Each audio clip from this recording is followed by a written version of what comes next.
Good evening.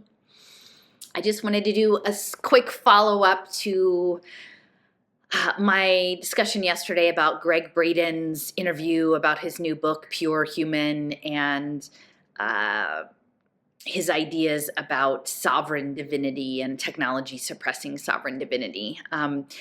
It's snowing outside, so we've got about an inch or so of snow, and of course I moved down to the south so I could be somewhere without so much winter weather, but it's actually a very calming and beautiful snow. So and my driveway isn't that big, so it's all good, and we're building up the water table, so that's excellent. And I tucked in, I made a nice pot of pumpkin risotto, and I included some rosemary that someone had sent me from Italy, which was very nice. Nice cozy food. And I have my water bottle here and my wool blanket, so I'm very comfortable and enjoying the seasonality of it in all of the qualia ways. And I have this little bookmark here. It's going to be backwards, so you're not going to be able to see it, but I thought that this was kind of great. Again, I'm here, I mentioned in the video last night about programming, and being in that I'm presenting this message on digital media, I am part of the programming enterprise, although I'm not programming with any intention of making money or trying to get you to align with a particular point of view. I'm simply offering my perspective. And as I've come to understand it, you can't really convince anyone of anything, but people can sample different lines of information, and what makes sense to them, what overlaps with their lived experience and maybe helps build on it or amplify it or affirm it, can be useful. So the program that I'm here, this is what I have to offer, is the perspective of me as an art historian, cultural landscape person, relocated to Arkansas in semi-exile, but happy, I guess, semi-exile from Philadelphia, and the many things that I learned there about finance and emerging tech. And then applying that to sort of investigations of the quantum field and consciousness down here in quartz crystal land. And so this bookmark, which someone sent me, I don't know if it was maybe Christina, I might be wrong about that, but a couple of years ago in a Christmas card. And it's a pansy, a little viola on here, which I love. And my pansies are out there under the snow, and they've been really weathering this cold for Arkansas temperatures. They were getting all frizzled up, and I was so sad because their little faces that made me so happy are all crumpled up. And then during the day, they'd brighten back up, they'd rebound. So they're very resilient, those violas or pansies. And the saying on here is from Issa, who I think was maybe a Japanese poet or something, who lived from 1763 to 1827. And the little saying says, "The man pulling radishes pointed the way with a radish." And I think that's kind of a cool saying. The man pulling radishes pointed the way with a radish, because it's sort of like in whatever vignette or scenario we're situated in a particular context, and the person offering direction in this circumstance, he was someone whose context was a field of radishes or a row of radishes. And so he was pointing the way with a radish. And because that's appropriate, right? You're someone with radishes. And so as you're pointing direction, we're in a radish. And we're all trying to look for which way to go or some guidance. And so getting guidance from a radish man seems kind of humorous and fun, but also earthy. So I don't have any radishes to point the way, but I'm going to point the way with the knowledge I've attained about making like all of these big maps. And again, if it resonates with you, fine. If it doesn't, that's also fine. There's plenty of other places for you to be on the internet. And so I think, so yesterday when I was talking about Gregg Braden, I think there was a certain energy that was maybe put out that was not what I intended to be the focus, which was Gregg Braden and Bruce Lipton and whoever, he has these connections to the military industrial complex and aerospace defense and the United Nations. And even though 10 years ago he was talking about like we have to get adjusted to the new normal and everything's going to change, now he's got a book about the pure human, and he really wants to go deep and tell you about transhumanism and how the machines are going to compromise our sovereign divinity. And so my point really wasn't just to say, here, I've got a gotcha on Gregg Braden. Look, he's connected to this thing that automatically makes him the bad guy and that you shouldn't trust him. Because that's kind of oversimplified. And I used to do that a lot, but I don't think that that's particularly productive in the long run. For me, I think it's about context. And so if someone's offering a perspective, you want to sort of see, where is this person coming from? And that's why I used to always say, like, hi, I'm a Philadelphian, I'm a mom, and I'm a public school parent. And I would situate myself in that point of view, because the point of view I was projecting in my lived experience and my assessment of that was someone who was, again, formerly NPR liberal, then sort of more radical leftist, then out of all of the boxes, and exploring these themes that were situated in the environment that I was in, which was this major metropolitan area with a deep history of various kinds of Enlightenment science and occultism and archetypal ideas about democracy and all this other stuff going on. So that was, if somebody said, hey, look at my friend's podcast, they would be right in wanting to know who I am, right? Because, I'm not a highly produced person, and they would want to know, so that when they're listening to me, they can know how they want to relate to me if my situation aligns with theirs or is oppositional to theirs or whatever. Like, you just kind of want to know that. And so that's what I was looking in with Gregg Braden. And when I found out what his backstory was, then the bigger point, other than to do the gotcha, which is kind of a superficial thing that's not terribly relevant, was, what is he saying? Now, where his past interests were aligned, and he's not refuting those past interests. It's all over his website. He's telling you things that you want to hear that are part of the touch points and the narratives that you've been trained to listen for, the dog whistles of, like, oh yeah, these are my people, because this message is the message I've been conditioned to hear and listen for, to affirm that these are the good people, these are the people I'm aligned with. And yet his backstory contradicts this. And then he's talking about sovereignty and divinity being outside of a faith practice, but being about overcoming obstacles and problem solving, essentially. And for people who might be new to listening to me, my trajectory over the entire lockdown period was very much, and it continues to be, I'm speaking to topics that are not commonly discussed foregrounded in the quote unquote resistance space, whatever the heck that is. And it has always involved blockchain, because my early research in the education space and in public policy around social impact finance, around pay for success finance, which I later understood to be connected to the evolution of complex systems and cybernetics and cyber physical systems. The blockchain identity was linked to agent-based modeling, which was refined in great detail during the Cold War. And the agents are sovereign. I mean, ultimately, a lot of the digital identity systems, one was called Sovereign, SOVRIN, but it was always talking about digital sovereignty, that you would have digital sovereignty as an agent, and the agent would be in an overall simulation modeling system. And I'm not talking about like a game or hologram, but simply that there would be projections made on your identity around social systems, or around economic projections, or around healthcare projections, or mental health care projections, or any of these things that affect us as a society and a culture, that you would be claiming your sovereignty as an agent on decentralized ledger technology, whether it's blockchain or some other decentralized ledger system, and that all of your data that you would be interacting with public services would accrue to your sovereign identity.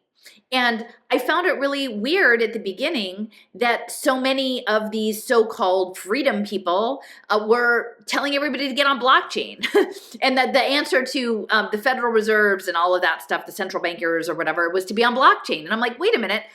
I'm seeing that Goldman Sachs and these people are putting little children on blockchain to bet on their futures. Like, what? Why are you telling people to get on blockchain and join your freedom cells? Like from the very out of the gate. And anybody who has followed me from Facebook, like way back in the day, knows like I was kind of butting up against John Bush and Derek Bros on this freedom cell blockchain freedom crypto thing from the beginning, because I had a very different context for what it was. And I understood sovereignty very differently. And so you can see in the resistance space, there were all of these natural law groups and sovereignty groups. And they often frame themselves as like federalists or constitutionalists or libertarian, but they would never talk about any of the things that I thought were really important, like this agent-based simulation modeling and digital identity, and how that made you an agent in a gaming system and a prediction market system that was tied to social policy. And that it totally wasn't outside the thing, it was inside the thing. And you know, the fact that they would target especially like tribal people, especially for blockchain identities, for their casino gaming and for their sovereignty coins, right? Oh, you need your tribal sovereignty. We recognize the importance of indigenous culture now. Here, let us give you a crypto coin. Let's MIT, the war machine, wants to come and introduce you to digital coinage so you can be sovereign in your tribal systems. I mean, it's ridiculous. The whole thing is just inside out and upside down.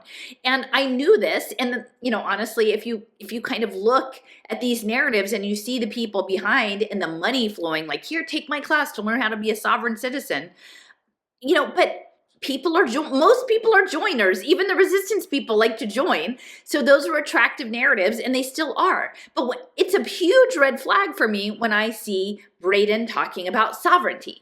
And again, it seems clear from the comments that a lot of people haven't figured out the sovereignty conversation yet, because they still have their identity invested in these ideas of natural law and sovereignty, but they haven't actually spent any time on blockchain yet, or on cybernetic social policy, or on agent-based modeling.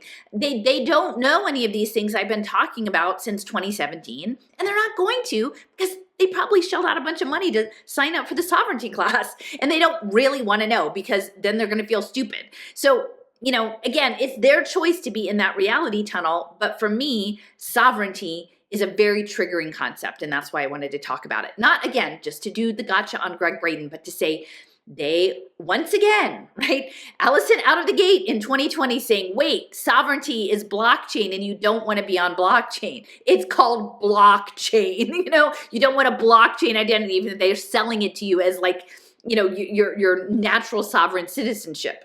There are problems, people, get up to speed, and you're still not up to speed, right? It's like we're going into, you know, 5 years later and people are still, they haven't put the time in because they're not incentivized to do that, because it will screw up their belongingness with their natural rights groups. So then the other piece of this is the divinity. And it's very interesting to me that Braden was saying that the divinity aspect isn't related to a church per se or specific faith practice. It's about overcoming obstacles, right?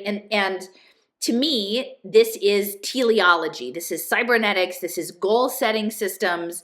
And this is resilience modeling where there are obstacles put in the path. And this goes straight back to like robotics training, right? And pathway planning for robotics is that, you know, you've got a robot and they're doing path planning and they run into an obstacle, and how can they troubleshoot to back up and turn around and get around these obstacles? It's about resilient problem solving.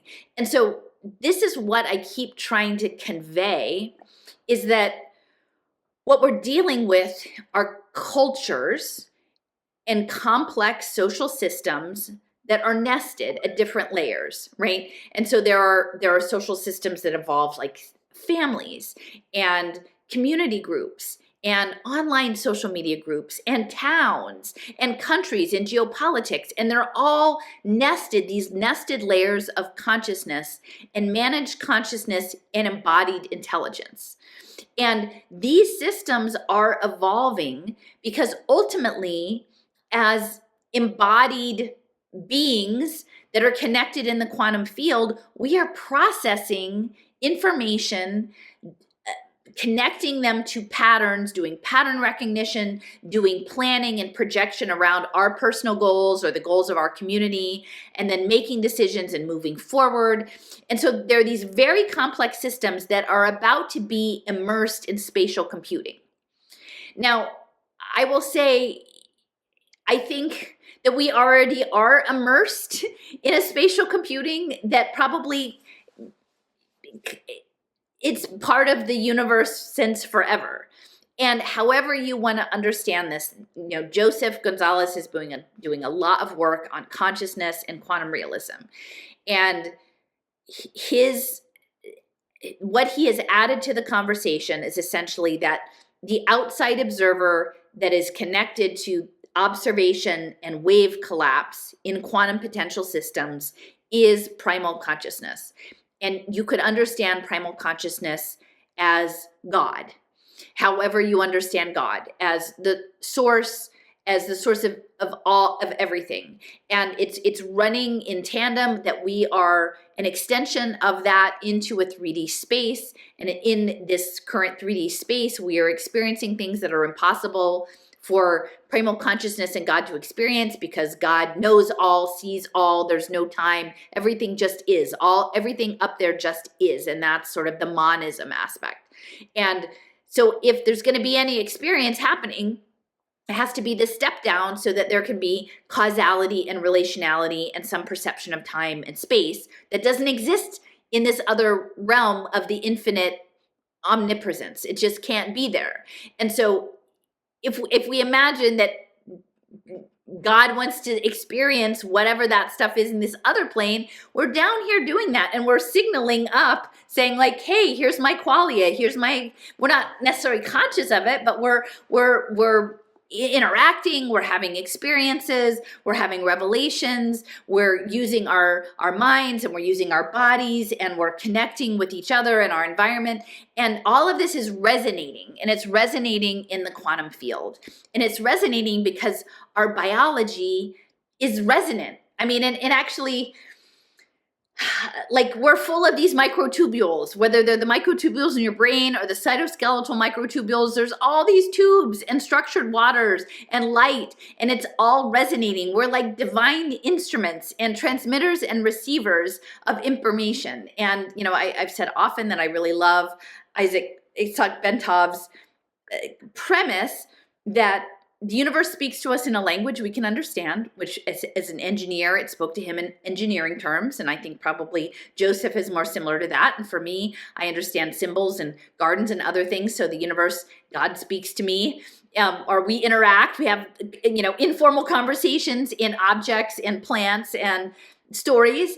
And so we have these understandings, right? But we are immersed in the quantum field. It's not like primal consciousness / God is some far, far away thing. No, it's right here. Like, and we're interfacing with that. And the quantum fields are collapsing in the choice architectures to create the experience of what we understand as reality. But even in that space, understanding what the active inference people, Carl Friston and the free energy principle, are doing is, because of our sensing and because of our life trajectories, none of us experience reality the same way. You can have two people in the same proximity, the same room, seeing the same thing, and they don't understand it the same way because their minds are different and their bodies and their sensing are different. And so, yeah, the vague outlines and the contours, but the motivations, the understanding of what it means can be totally different. And that's what I'm understanding from, the circumstances with my family and my good friends and things like that I didn't know that was even possible. But it clearly is possible, and it is happening. And now that so many people spend so much time living on social media, their reality is projected into social media. And so the physics of that information is very different even than the physics of being physically present in a place with sensing that's limited, in making sense of it based on the models that we hold of how the world works. And so I continue to believe that the social networking, the evolution of complex systems, complex social systems, culture embedded in environments with artifacts and different symbolic languages is somehow related to information processing. And this information processing involves us being resonant with the quantum field. And in order for us to have clearer transmissions and signals into that space that affect how we understand material reality and the choices that are made, the choice architectures, which quantum potentials happen or don't happen. When we are more aligned and more coherent, those communication channels open up. And I'm not necessarily saying you hear voices. It's not kind of that communication, but we are in alignment with a path. And that coherency can happen in a number of ways, but often it's associated with minimizing the ego, minimizing the sensing. It's associated with meditative practice, with contemplative practice, with prayer. And of course, in Stealing Fire, these ways of being is called a state of flow, or in ancient Greece, it was called ecstasis. And in the modern age, and I guess probably even back in the day, there were other ways besides meditation and prayer to get there. And some of it involved using your body in extreme ways, including kinky sex, drugs, extreme sports, things that threw you out of your understanding of your body as you know it in reality into this other space. But a core part of it was inward lookingness and sort of ego death. And you can see the emphasis on managed mental health with AI therapists, on mindfulness training, including with young children, and these various kinds of, it's not just Eastern, also contemplative, monastic, Christian traditions. All kinds of inward lookingness and calmness. And in Stealing Fire, they talk about stir. Selflessness, timelessness, effortlessness, and richness. And I believe the intention is to get us into this kind of state, and not just individually, but collectively and entrained, that we are resonating together. And whether that is happening through biofeedback devices with heart entrainment monitors, EEG monitors, whether that is connected to a synchronization through dance, chanting, song, that the idea is to network this capacity into a bigger unit and pull more information or process more information from the field in this. I think like as you have more and more parallel processors, you get way more computing capacity, and that's, I think that's post Moore's law computing. And so in that context, you can see how spirituality, as it pertains to coherence, inner coherence, which is suppression of the individual, and opening your heart and yourself to that which is beyond yourself, right? And I'm not necessarily saying any of these things individually are bad things or problematic things. What I'm saying is, what I have seen in my research is, one, if this is indeed the plan, very few people are speaking openly about it, which I have a problem if this is a mass change of how our culture operates, but we're doing it without proper awareness or what the implications are, and we haven't actually agreed to it. We haven't had these conversations. That's a problem. And it's also a problem for me because I don't think, even with all these discussions of the post-Anthropocene and new forms of capitalism and new forms of commoning, and that the power dynamics have shifted. They haven't shifted. And I feel like that the trajectory for this global commoning goes back, in the 20th century, at least very clearly, to community development planning and the Ford Foundation and PASC and the Outside In Robots and theater, that because the future of computing may look like new forms of symbolic language that don't look like how we would ever imagine computing looking. I keep telling people, I'm like, I think the future of computing looks like a live action role play animist musical. And I know that sounds crazy, but if you read the book oh gosh, it's not Snow Crash, The Diamond Age, at the end, near the end of the book, there is one of these plays that is essentially that. And I think that is what social computation is. That is what crowdsourced intelligence is. It's not us sitting at a computer and typing ones and zeros and numbers. It is us being human collectively, and often within the context of contemplative selflessness. And that is going to happen within the frameworks of faith practices.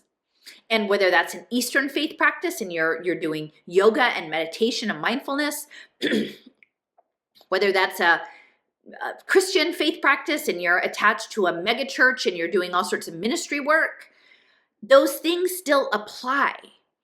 And my concern with the blockchain is that there's an aspect, they're talking about soul-bound tokens attached to your sovereign identity, right? And they're gonna set up the boogeyman of like, don't get the Federal Reserve's digital identity. You want our digital identity. You want your church's digital identity. Fight the boogeyman and then adopt our wallet. But it's still a wallet, and at the end of the day, I think they're still all going to be integrated energetically. It's an energetic hold. And so there are many, you can look it up if you put in meditation and tokens, many enterprises where you're getting paid in some sort of blockchain token to do meditation.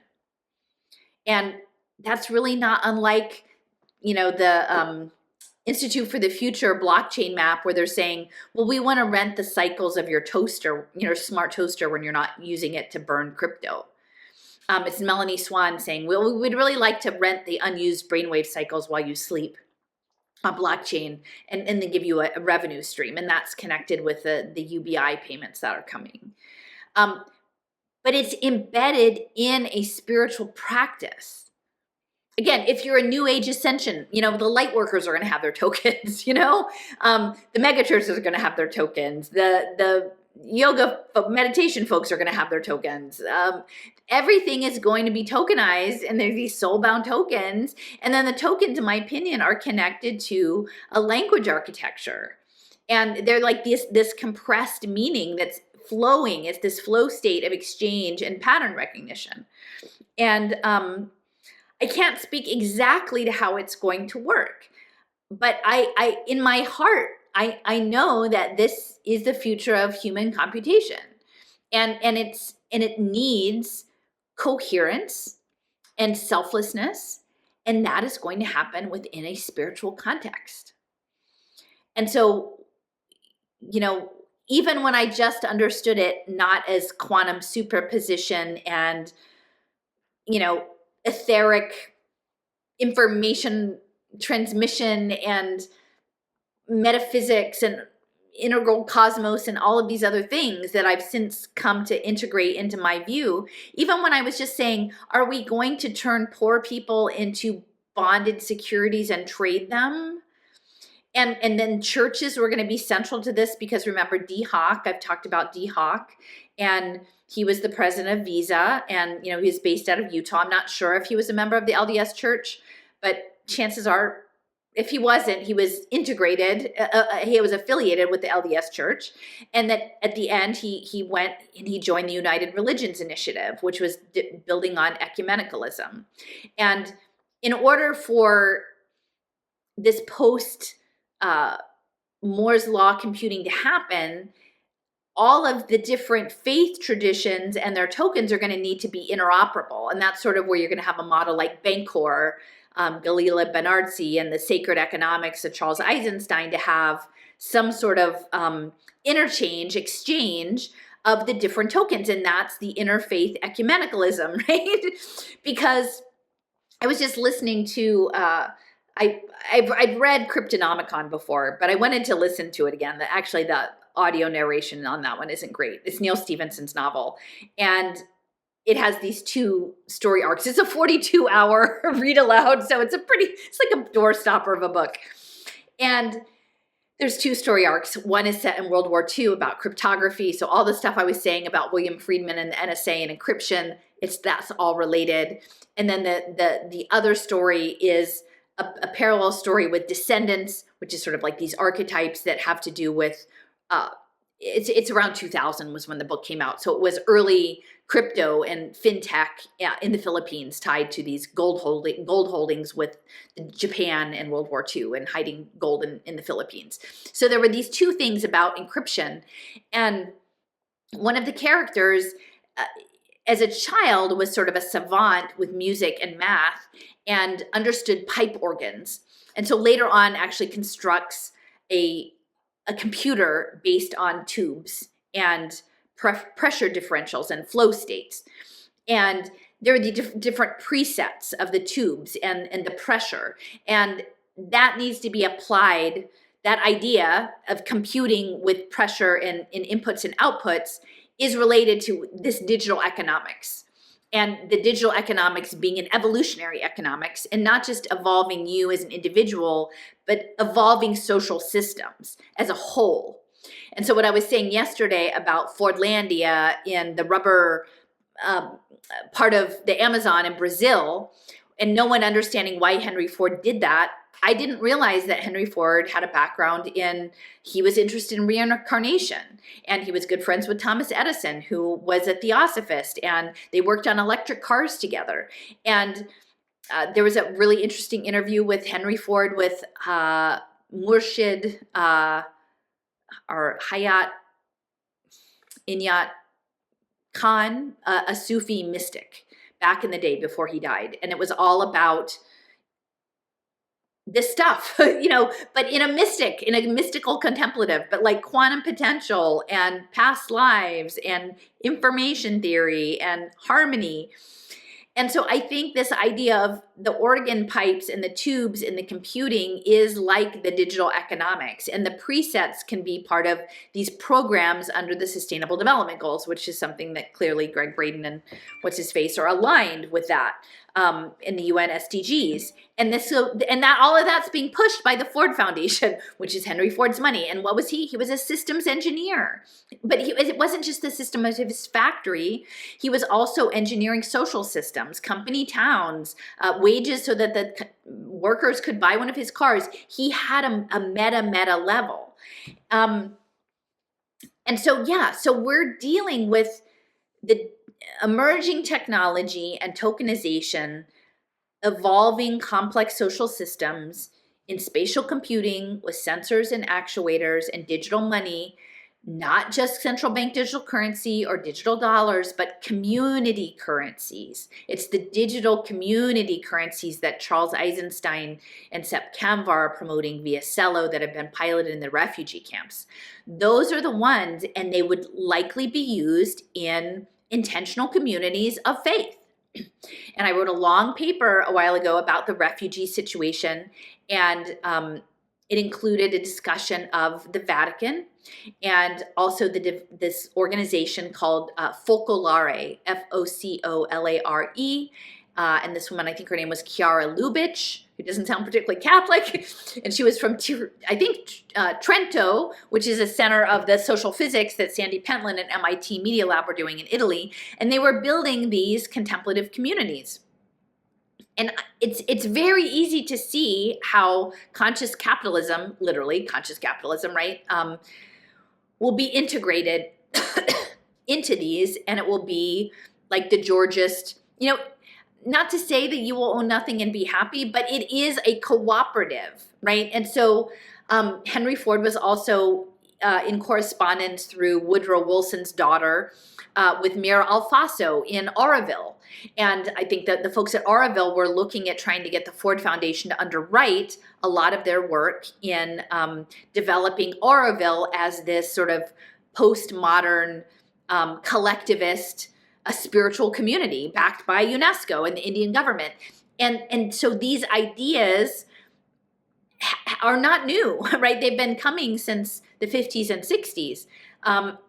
But now we have the ledger systems, and we're getting the systems to keep track of all of the patterning and the information processing. So my point with Gregg Braden wasn't simply to say, look, he's with the UN and don't trust him. it was to say, okay, this is the context about Gregg Braden. Why would he be with the UN, but then also promoting this idea of sovereign divinity?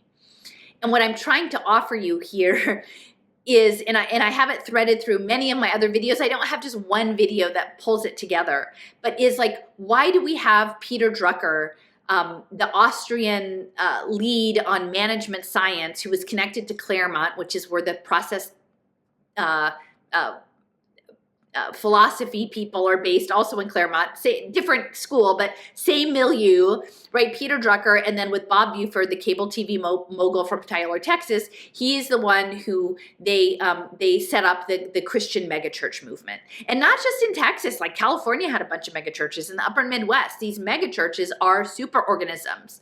They're contemplative superorganisms that will probably cultivate the stir idea, right? Selflessness, timelessness, effortlessness, and richness.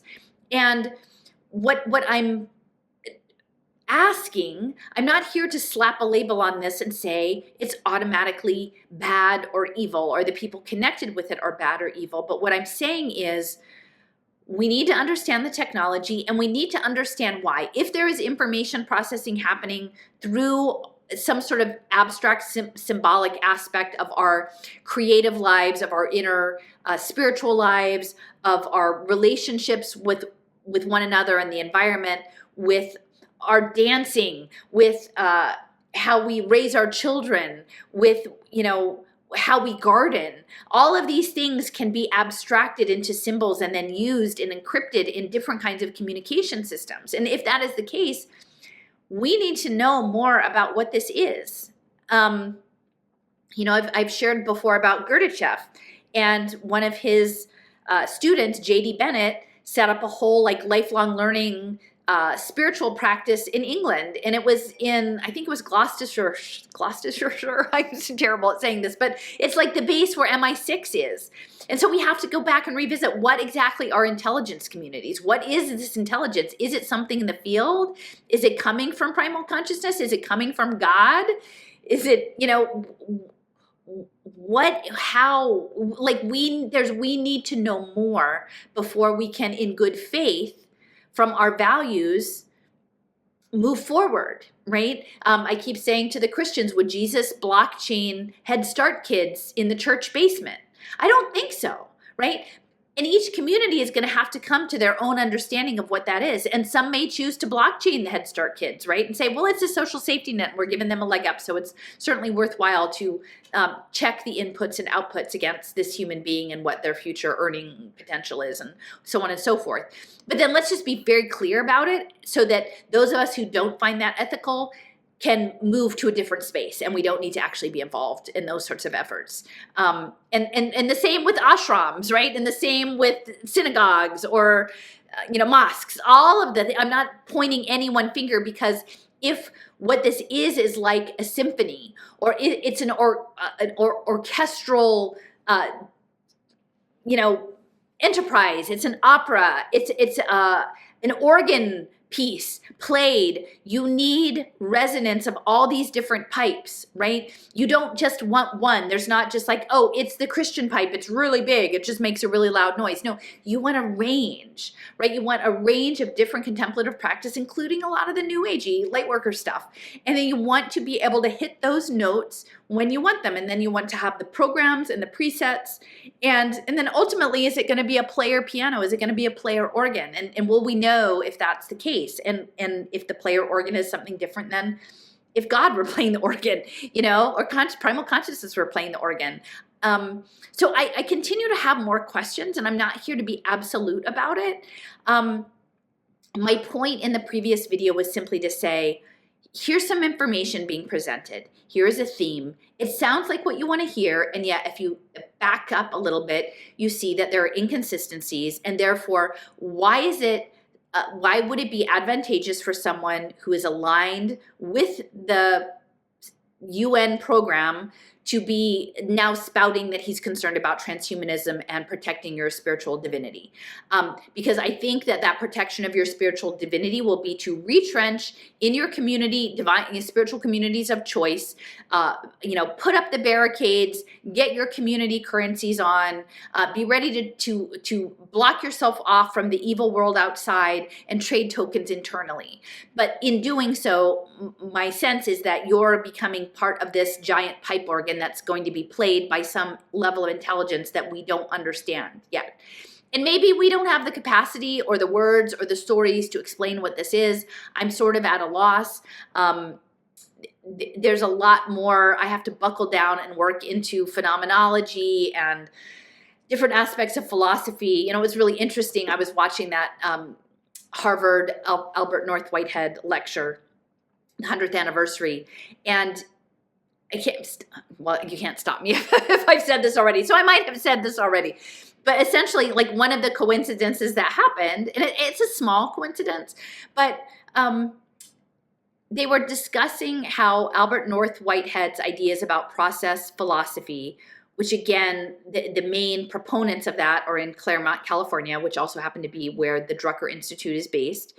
And one of the presenters, who was the board chair for one of these process philosophy centers, just so happened to be emeritus professor from Hendrix College, which is in Conway, Arkansas, about an hour north of Little Rock and very close to Winrock International, which was Winthrop Rockefeller's ranch that set up the first carbon trading, voluntary carbon trading markets.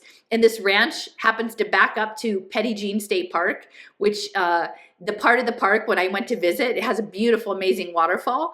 But the section that abuts the ranch has a cave, a small cave that has the highest concentration of petroglyphs in the state of Arkansas. And so clearly that was a cave used for ritual practices. So we've got Winthrop Rockefeller, and we've got ritual petroglyphs, and then we've got I think his name was Jay Daniels from Hendrix College, and he's speaking on process philosophy and this idea of becoming, and all of the work that's happening in China, because this event was co-sponsored with these process centers in China, of which there are 30. And during the conversation, because a lot of the presenters were also Chinese, they mentioned that Albert North Whitehead's ideas were very closely aligned with Taoism, Chinese Taoism, that philosophy, and which is again all about energy flow, right? And that under Mao, the Taoist scholars had to sort of go underground, and so they took on the mantle, or sort of the costume, the mask of being Whitehead scholars as they continued their own investigations, but they couldn't do it as Taoists. They became Whiteheadians. And so now there's a lot of Whitehead process philosophy in China under this idea of eco-civilization, which I think will be linked to charter cities and the token trading. And in the comment section of one of the talks, someone mentioned, like, was affirming about this Taoist alignment of Whitehead, and said, well, it's interesting because one of the early Buddhist, native Buddhist practices in China from the Tang Dynasty, I think it was the Huyang group, there was this particular sutra, and in English, the sutra was called the Flower Garland Sutra. And this particular Buddhist sect was called, it was aligned in English with the idea of the flower garland. And a big part of their philosophy related to the inner penetration of all things and Indra's net. And that in addition to the jewels, there were all of these beautiful flower garlands interwoven with the jewels and the diamonds and the tree of life and everything. And I thought that was really interesting because Hot Springs, Arkansas, again, that has all of the quartz crystals, is located in Garland County. And actually this group of people that I visit sometimes is this country church, or it was built as a Methodist church, I think back in like the early 1900s, was acquired, and it's called the Star Portal, and it's essentially the metaphysical welcome wagon of Hot Springs. very lovely people. Again, I don't necessarily align with every single thing, but and I'm probably kind of the weirdo in their group in terms of the stuff that I talk about. But the woman who bought the property, she has a business in flower essences, and so it's very interesting to me that we have this metaphysical center is sort of grounded around flower essences, and then we're in Garland County, and then for me finding out about the Garland Sutra and that everything is interpenetrated with everything else. And which again relates a little bit to what Levin is saying, is like, how do you know where your self ends? You know, do you know that there's a hard stop?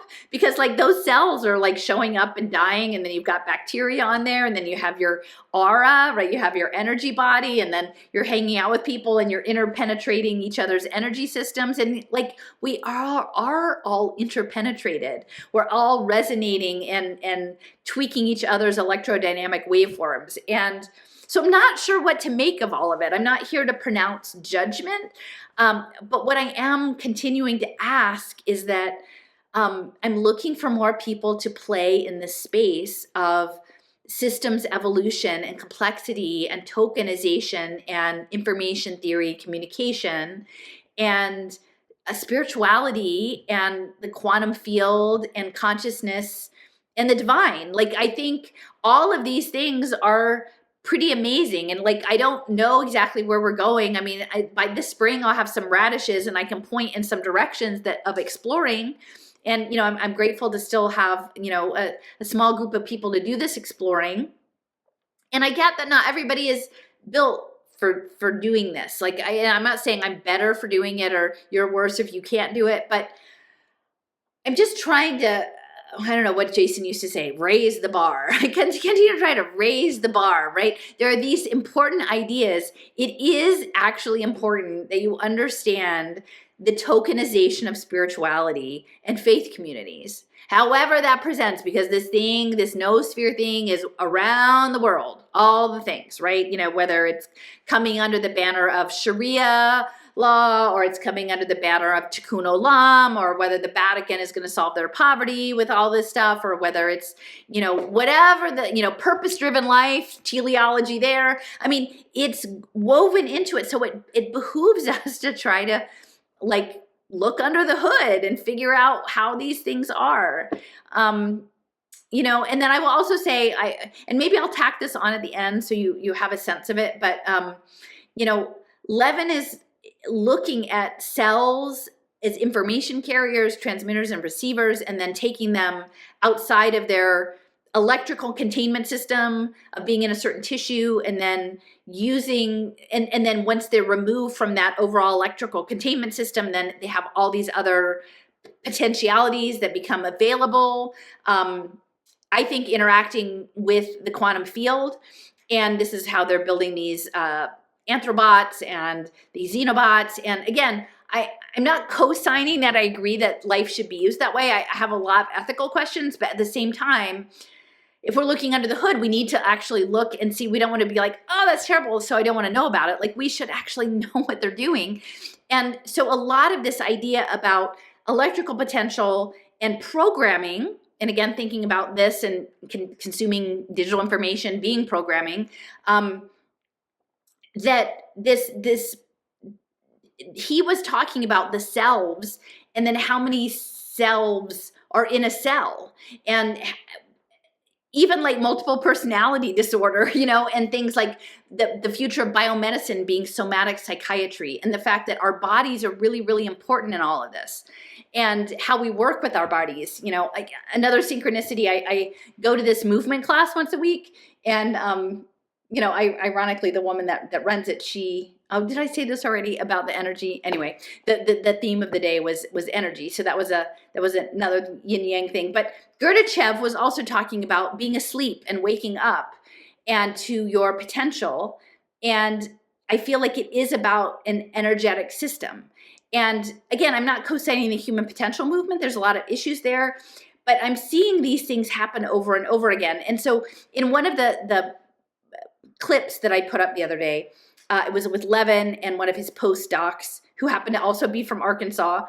And they were presenting to a group, and there was a Q&A, and one of the women who was talking, she was, I think, computational neurobiology or something at UC Irvine. And the guy, I think his name was Wesley, she kept saying, "Oh, I know him from the Air Force meetings. I know him from the Air Force meetings." And again, Braden was affiliated with the Air Force. He was an advisor to the U.S. Air Force and Space Force. So there's something with the Air Force that's working in these spaces. Hi guys, this is Megan Peters. I'm at UC Irvine Department of Sciences. Hey Wes. We know each other from the Air Force. And they were discussing this guy Wesley, these cell cultures, I guess neural cultures, and treating the I'm assuming a petri dish, treating it as an organism. And then they were talking about training them and having different cascades of potential.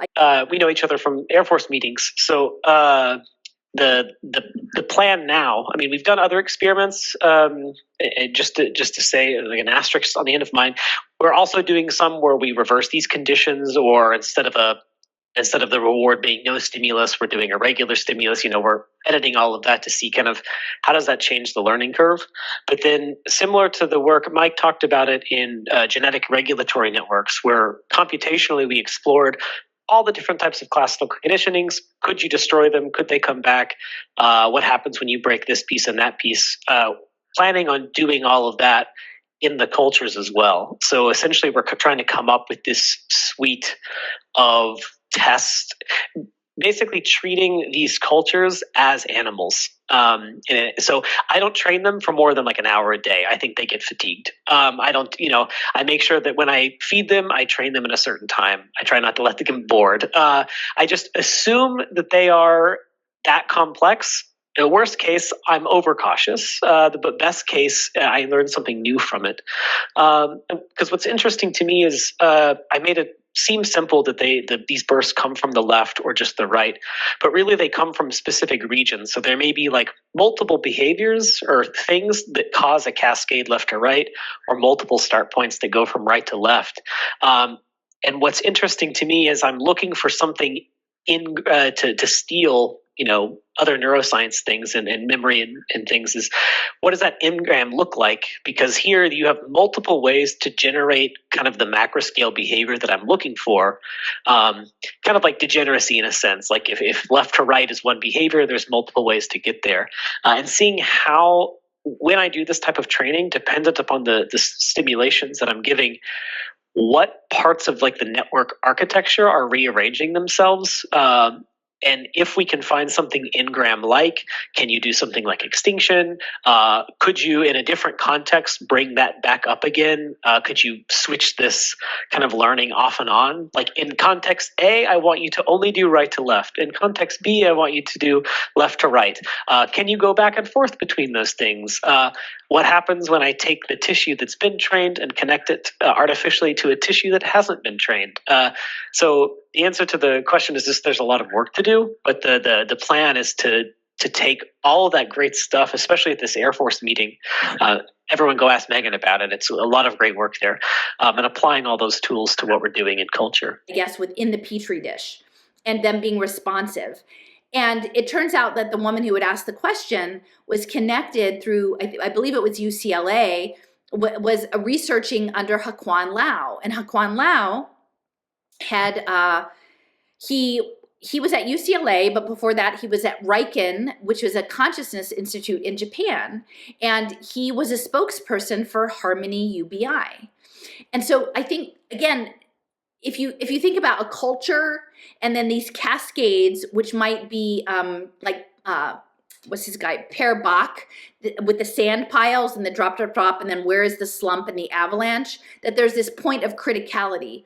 And that as we're interacting with our tokens and living our lives and doing things that we don't imagine might be computational, but on the back end, there are patterns being woven in the ether, and then there's some sort of tipping point that happens, and then there's a cascade, and then poof, there's a certain aspect of the quantum potential that becomes firmed up, that was maybe uncertain which way it was going to go. And I feel like that's part of these tokens. And again, it's harmony, it's electrodynamics, it's these waveforms. And again, in the Whitehead lecture that I uploaded, it was about this idea of electrodynamics and prehension and recognition, and the body's ability to synthesize past waveforms into a certain point and project them forward, this concrescence. And so it was sort of like masses of information integrated, moving forward, masses of information, like this repetitive wave of information integration. And I feel like that's part of what the tokens are doing, but I don't have a good language for it, and I don't have it all pinned down, but I can see the different pieces in motion, which is why when I sort of get worked up and emphatic about I need more, it is going to be what it is. I mean, ultimately, consciousness, God, whatever, cosmos is in charge of how this is going down. So I'm not here because I'm panicked or I'm afraid, but I would like more people in the sandbox playing around. And someone today reached out and had their own ideas about how they're thinking about things that also overlap with things that I've thought about. And so to me, that is super productive, is that when we can share and sort of acknowledge where people are in their context, but then find some commonalities and then expand the workspace. And again, I'm grateful to Joseph for expanding the workspace as much as he has, because he's done a lot of work sort of solidifying his way of thinking in equations and laying it out for people. My stuff is way more loosey-goosey scattershot, but here I am pointing the way with the radish, or I will this spring when I have the radishes.